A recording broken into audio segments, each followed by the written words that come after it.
Oi, eu sou Patrícia Deluna e esse é o Do Livro ao Prato, um bate-papo delicioso com autores best-sellers do Brasil e do mundo. Eu vou me arriscar a cada programa a cozinhar comidas inspiradas na literatura de cada um. Se vai dar certo, é o autor que vai dizer. Mas com certeza esse é um programa que vai dar o que falar e o que comer.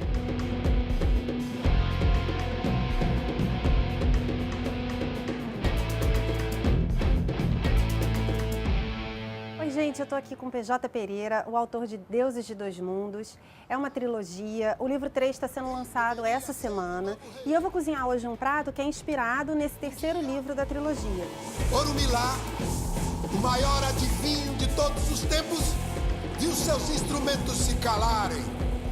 Os dele e de todos os outros adivinhos do mundo.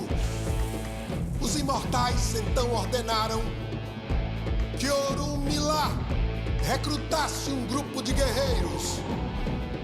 É um frango com molho de ervas e manteiga e uma farofa meio exótica, que é uma farofa com miúdos e sangue.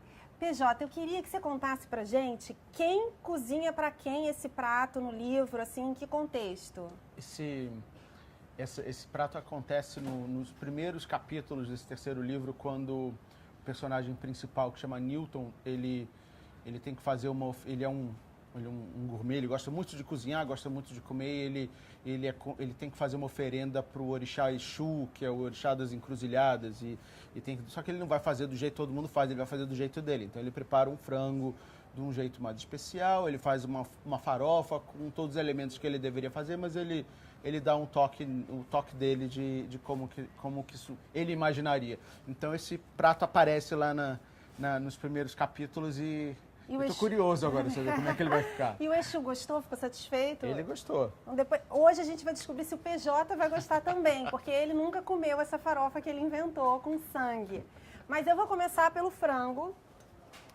E aí eu vou mostrar como eu faria essa manteiga de ervas. E aí você me diz se o Nil fez assim também ou se ele fez diferente, né? E aí, enquanto assim a gente está aqui na arte de lambuzar o frango, eu queria que você me contasse porque o livro DDM é um livro que engorda, né? Eu era magrinho quando comecei. Aí foi tudo culpa do livro.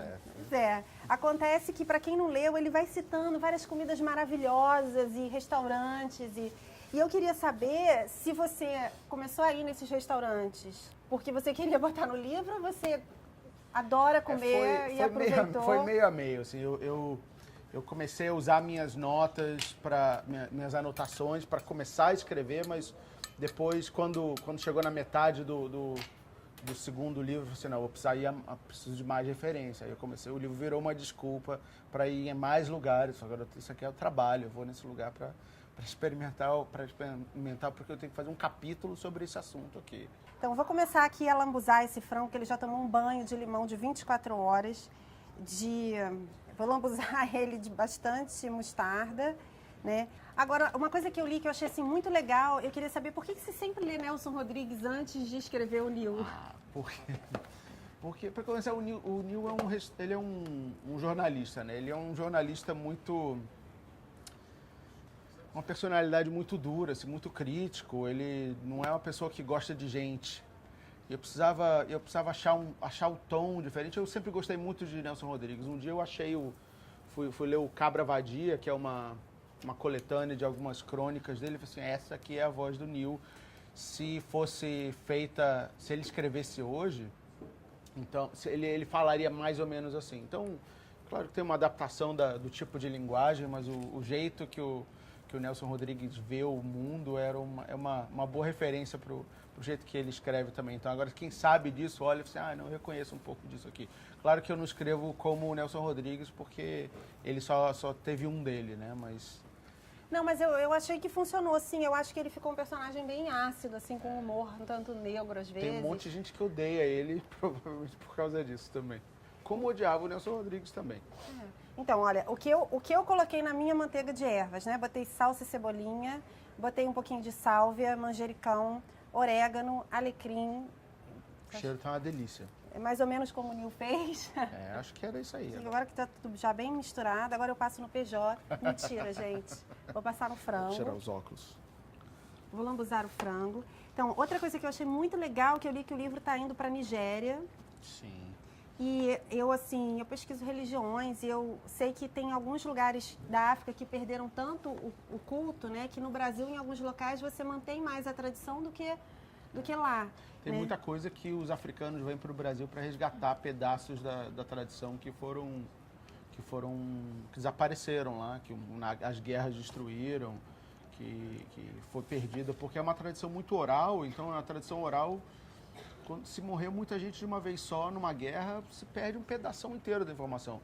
E aí, por uma grande ironia do destino, a escravidão acabou salvando uma parte disso. E a Nigéria, qual a sua expectativa do autor nigeriano para o livro DDM? Nossa, eu tô super curioso, porque metade do livro passa aqui, né? Os dois mundos do livro. Um dos mundos é o nosso mundo atual, com o Newton como jornalista e tudo. E o outro mundo é uma África ancestral naquela região da Nigéria, do Benin, que é de onde vieram os Yorubás. E eu tenho amigos Yorubás, eu converso com eles sobre as coisas da pesquisa que eu estou fazendo, e uma das coisas que eu vi é que eles ficam muito impressionados, como tem muita coisa que eu sei que eles só comentam a boca pequena lá. E tem coisas que eles não têm mais, que eles perderam informação. Isso é muito legal de saber. Mas eu quero ver o livro acontecendo, ver como é que eles se relacionam com essa história virando ficção. Eu vi que uma das referências que você teve de pesquisa foi o Joseph Campbell. Sim. E ele é uma referência para mim como escritora, para vários outros escritores. Eu queria saber, assim, na prática, de uma forma objetiva, isso te influenciou a construir os personagens? Sim, de que sim. forma? Eu tive o trabalho para montar essa história, ele evoluiu de pegar todas as lendas individuais e transformá-las em cenas e construir um arco onde essas cenas pudessem funcionar bem. Imagina isso como uma colcha desses retalhos mitológicos. Então, eu usei as lendas iorubás para as cenas e eu usei um pouco do pensamento do Campbell para montar esse grande arco e montar os personagens que não tinham a ver com a mitologia direta. O próprio Newton, por exemplo. Ah, muito legal. Então, o nosso frango está temperado. Claro que não ia dar tempo de, em 20 minutos de conversa, ficar assado o frango. Então, a gente fez um pouquinho antes para você experimentar daqui a pouco, né? Esse aqui vai assar depois e daqui a pouco eu tiro do forno que está esquentando. E vamos para o nosso prato principal, que é a farofa à la PJ Pereira. E você me fez pesquisar muito, porque assim, eu não tenho costume de cozinhar miúdos, sangue, é uma coisa nova. E eu fiquei pensando assim, como você deve ter pesquisado para escrever esse livro, né? Quer dizer, como é que foi? Quantos anos de pesquisa? Você vivenciou a religião? Ou foi literária a sua pesquisa? Eu passei os últimos 15 anos pesquisando com mais ou menos intensidade, dependendo da época, mas sempre tem alguma leitura, alguma conversa acontecendo. Eu fui nos terreiros na Bahia, especialmente o terreiro do Gantuá, que é um dos terreiros mais tradicionais, lá onde é o que ficou famoso pela mãe menininha do Gantuá, que é uma das mães de santos mais famosas do Brasil. Claro. E eles que me contaram grande parte das histórias e me apresentaram a gente de vários lugares. Se não fosse por eles e pela introdução que eles me fizeram a esse mundo, eu não teria tido a mesma oportunidade de ter acesso à informação que eu tive. Porque, como eu estava sendo apresentado por um deles, eu falei assim, olha, esse aqui está fazendo um trabalho sério, ele quer mesmo Isso saber te abriu o as que... portas. Porque era muito fácil ser um aventureiro chegando lá, querendo pegar informação para falar mal da religião deles. É uma religião que é tão apedrejada pela cultura e pelas outras religiões, né, que eles têm um pouco de medo. Então, se não fosse um deles me apresentar, ele é sério, ele está querendo fazer um trabalho bacana, é amigo meu, então eu acho que não teria acontecido isso, mas eles foram muito generosos com as histórias que eles contaram. Eu pedia, claro, como é uma religião cheia de segredos, eu pedia para eles não me contarem nada que eu não pudesse escrever, que eu não pudesse contar. Porque você então, não ia conseguir guardar o segredo. Eu não quero ter essa responsabilidade. Né? Quem é iniciado lá, ouve o segredo, depois não pode contar e tem um compromisso. Eu não tenho nenhum compromisso desse tipo, mas então não me conta. Só que o que acontece é que, se você me conta, alguns deles me contaram A e me contaram C, As e histórias aí às vezes mudam de no meio eu inventava a conexão. Assim, algumas vezes eu inventava certo, outras vezes eu inventava errado. Só que eu não sei qual das duas. Só que por ser um livro de ficção, você não tem esse compromisso também. Então, o que eu inventei errado, tudo bem. O que eu inventei certo, desculpa aí. Mas eu queria... vamos mudar de lugar, porque eu vou ter que ligar aqui o fogão para fazer a farofa, né? Então, vamos mostrar aqui o que a gente vai botar na farofa. Mas eu queria que você continuasse falando um pouco sobre essa coisa que você começou a falar do preconceito, né? Porque eu percebo muito preconceito às tradições africanas no Brasil e eu vi já coisas ofensivas na sua página. Sim. Como é que foi conviver com esse preconceito? Assim, as pessoas... O preconceito é contra o livro, é contra você? Como é que você percebe isso? É contra a tradição inteira, contra a religião inteira. Eu acho que... Você ouve falar, né? Não, isso existe, as pessoas têm preconceito, você vê as histórias de centro de Umbanda e casa de Candomblé sendo invadidos, mas o preconceito acaba acontecendo de todos os lados. Quando o assunto é fé e as pessoas levam muito a sério, sempre acontece isso, né? Eu acho que, não é minha religião também, mas eu tenho o maior respeito, acho super bonita. Eu acho que o problema é que quando as pessoas não se tocam, que quando elas percebem a cultura de um povo também, não é só uma religião, é uma cultura que acabou virando a cultura do próprio Brasil. Acho que não dá pra ser... Eu moro fora agora, eu moro na Califórnia, eu sinto muita falta da minha raiz e eu passei a prezar muito por ela. E a parte africana eu acho que é um dos lados mais importantes, que é diferente o africano, a raiz africana no Brasil é diferente da raiz africana nos Estados Unidos, na França, e a gente não pode deixar isso morrer. Quando se ataca a religião, você ataca o pacote geral, você ataca a cultura. Você ataca a autoestima, quantas vezes você liga a televisão e vê um herói que é negro, porque ele é negro, não porque tem um motivo dele estar ali, precisa na história, sabe? Você não vê muito isso. Eu acho que o entretenimento precisa assumir uma certa responsabilidade por isso também, por diminuir o preconceito e mostrar os heróis, até desenhar os seus heróis de uma maneira muito diferente. Eu acho que o DDM ajuda um pouquinho com isso, porque eles são... Isso aqui Xangô é um Thor africano, né? Então ele tem um senso de aventura que eu acho que quando você começa a gostar, a ter admiração pelo herói, pelo que ele está fazendo, pelas aventuras, você passa a ter uma visão muito diferente do que é a história e o que é a identidade também. Eu tô assim, aqui toda suja de manteiga, e se eu sujar a Livraria Cultura, eles não deixam eu voltar. Então agora a gente vai botar aqui, jogar a farinha aqui na manteiga e no bacon. Você botou o quê? Botei cebola, bacon. manteiga, bacon. Ótimo. Agora... Com bacon tudo fica bom, né? Vamos ver agora se sangue também fica bom com bacon, né? E aqui... Estou um pouco no momento culinária francesa, porque eu botei tanta manteiga que tá aquela coisa do segredo da culinária é a manteiga. Mas cheio de segredo é bom. Mas sabe que tem uma coisa muito interessante, que eu só usei isso no terceiro livro? A mitologia Yorubá é uma mitologia muito moderna pelo ponto de vista do feminismo. Ela desde a origem, ela retrata um conflito entre as divindades masculinas e as femininas, no sentido de que os homens queriam poder para eles, são mais fortes, isso aqui, a gente que cuida disso, e as mulheres falam assim, não, eu também quero. E elas vão lá e elas brigam e conseguem, tanto que nos dois primeiros livros, as vilãs são as mulheres, umas senhoras feiticeiras, ancestrais, que querem roubar o poder dos homens. E nos primeiros livros eu só conto o lado dos homens disso. No terceiro livro é onde as mulheres ganham voz. Eu falei assim, não, eu não estou tentando roubar, você que pegou, assumiu que esse poder era seu, agora eu quero para mim também. Então é uma literatura e uma mitologia muito feminista, muito moderna nesse ponto. Muito legal. Agora eu queria que você provasse assim, a farofa primeiro antes do sangue. Vamos lá. E depois do sangue, né? E as outras personagens mulheres, assim, que também é um livro que tem muitas mulheres. Sim. E as personagens são muito bem construídas, né? Então, são assim, mulheres fortes, né? E assim, elas são inspiradas em alguém que você conhece profissionalmente, alguém que você namorou, que você trabalhou? Sempre tem. Eu tentei sempre misturar pelo menos duas pessoas diferentes para cada personagem, para não vir ninguém dizer, você fez isso, roubou isso de mim. Não, isso é parte de você, parte de outra pessoa. Eu adoro farofa, então... Então, você vai comer, eu vou explicar assim, essa farofa, eu fiz o fígado.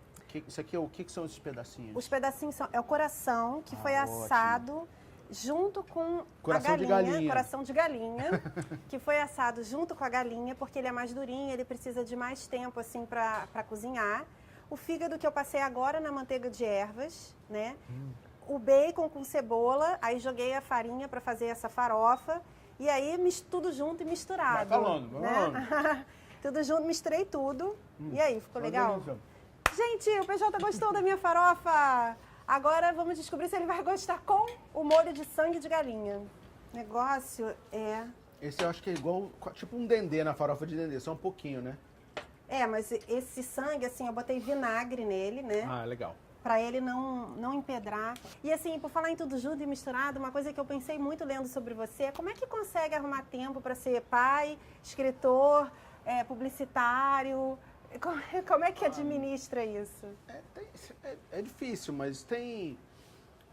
O processo de escrever um livro, para mim, ele é um processo que acontece durante o dia, queira ou não, ele está acontecendo. Mas eu tenho que ter disciplinas, tem fases diferentes. Quando eu estou montando, pesquisando, eu estou lendo meus livros lá e eu não consigo passar muito tempo sem ler. Então, eu ia estar lendo alguma coisa sem função ou com essa função. Quando eu estou escrevendo mesmo, que eu estou digitando a história que eu passei meses pensando nela, aí que fica mais difícil. Mas eu tenho que escrever à noite. Então, ela fica um pouco aquela farofa de carreteiro que fica grudadinha, isso sabe? É bom. Isso é bom. Quando meu avô tinha uma fazenda, quando a gente era criança, tinha um negócio que faziam muito na fazenda, que era bife de sangue.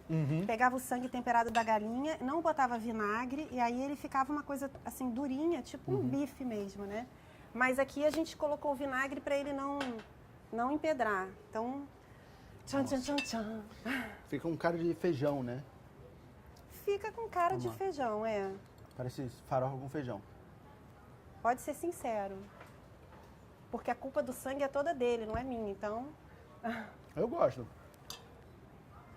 Agora, gente, sinceramente, assim, se o cara me chama para uma date, faz uma comida dessa, olha, querida, eu fiz para você uma coisa assim, uma farinha com sangue, miúdos, só tinha uma chance de eu comer. Ele tem um gosto desse mais puxado, ele pega mais o gosto do como se tivesse mais fígado, mais coração. É o gosto do coração de galinha.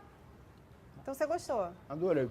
Então eu só provaria isso se eu estivesse loucamente apaixonada por quem fizesse. Que, assim, Vamos um pouquinho. Se eu não comer, o cara vai me largar. Tá uma delícia isso aqui. Que bom. Então agora vamos provar a galinha. Isso aqui era para ser a cozinha mágica da Paty, mas está a cozinha bagunçada da Paty, né? É meio... Quem sabe faz na hora isso aqui, né? Vou mudar aqui o nosso cenário para trazer a nossa galinha. Depois eu te dou uma quentinha. Vou levar aquele frango lambuzado para casa. Ah, tá. Vocês sabem, quando você come, eu vou te contar uma história de Oxum que eu adoro, assim, que eu me identifico. Conta bem longa para eu poder comer bastante. Então, assim, me contaram que Oxum era uma das mulheres de Xangô. Inclusive, é super liberal esse pessoal do Orum, né? Porque Xangô casa com Yansan, casa com Oxum e tal.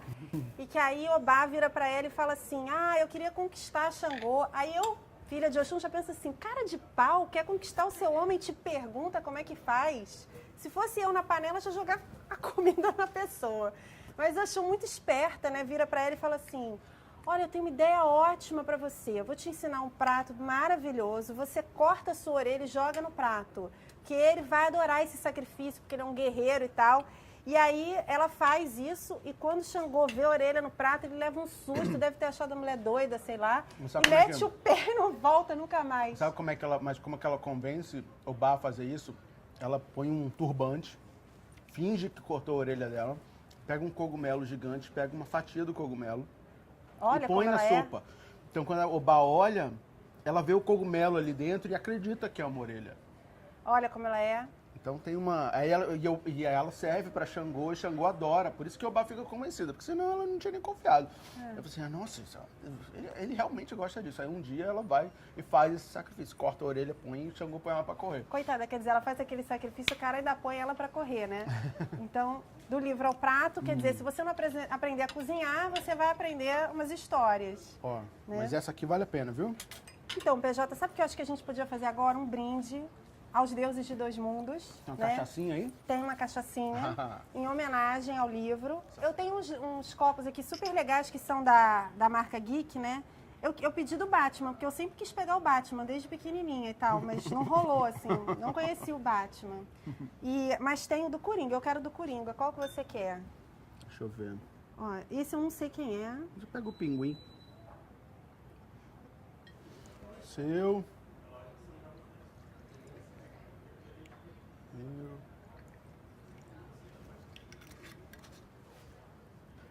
Aos Deuses de Dois Mundos.